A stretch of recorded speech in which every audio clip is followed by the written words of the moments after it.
बालेश्वर विधानसभा निर्वाचन मंडली रे दीर्घ 3.5 वर्षर व्यवधान पर पद्मफूल फुटाइबारे सफल होइछन्ति बीजेपी युव प्रार्थी मानस कुमार दत्त।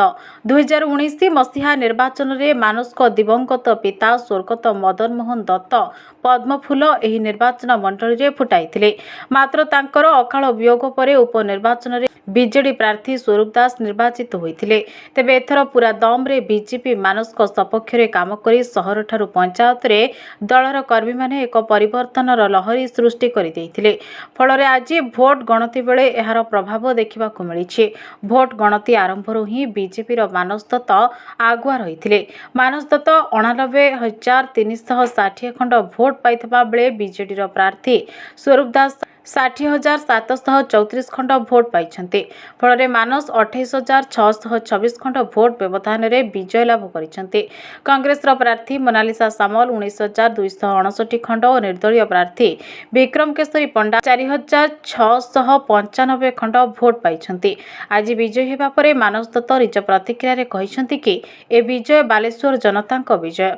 प्रधानमंत्री नरेंद्र मोदी को योजना दलीय शीर्ष स्थानीय नेता मानक प्रचार और कर्मी मानक निष्ठापर उद्यम तांको सफलता आनी देइछे। बालेश्वर निर्वाचन मंडली रो सामग्रिक विकास पई दल निष्ठापर भावे काम करिवो। बालेश्वर को महानगर निगम रे परिणत करा जिवो। तांकर प्रतिद्वंदी को नाम उल्लेख न करी श्री दत्त कहिथिले कि दुख न करी बालेश्वर रो विकास लागि मिलिमिशि काम करबा को से निवेदन करिसन्ते। आज श्री दत्त विजय हेबा परे दलीय कर्मी माने दलीय कार्यालय रो विजय उत्सव पालन करी मिष्ठान बांटिथिले। देखंतु ये बड़ मार्जिन रो विजय, ये विजय को बालेश्वर वासी को मैं विनम्रतार सहित समर्पण करुच्ची। विशेष करिकी आपण माने जानिचंती दल मत निर्विशेष रे जो प्रकार भाव रे ये ओडिया अस्मितार लड़ाई रे ओडिया गोटे पटे तमिल सिंड्रोम गोटे पटे आज सारा ओडिशा प्रमाणित होइछि। तमिल सिंड्रोम हारिछि आ ओडिया अस्मिता विजय होइछि। मु समस्त को विनम्रतार सहित बहुत बहुत धन्यवाद शुभेच्छा दूची जो माने हमको सहयोग करचंती।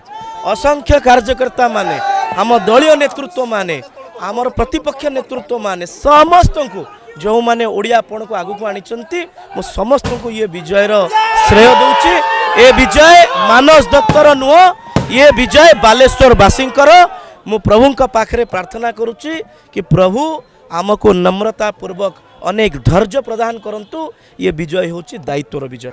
निश्चित भाव में बालेश्वरवासी जितेबले एते सुंदर मैंडेट देइचंती निश्चित भाव में साधारण लोकों सहित मिसिकी ओडिया लोकों सहित मिसिकी बालेश्वर जो विकास काम गुड़िक अटकी ताको आम आग को नवा। मु प्रथम दिन ने कही कि बालेश्वर महानगर निगम हम एवं ए कथा को विधानसभा रे प्रथम दिन में मुझे उठेबी। यही कथा को पुणी थरे मु दोहराउची।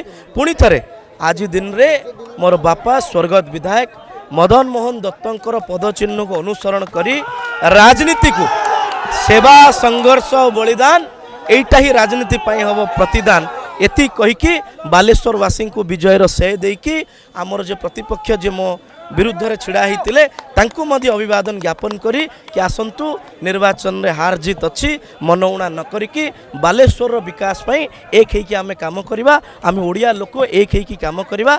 समस्त को बहुत बहुत धन्यवाद देकी मोर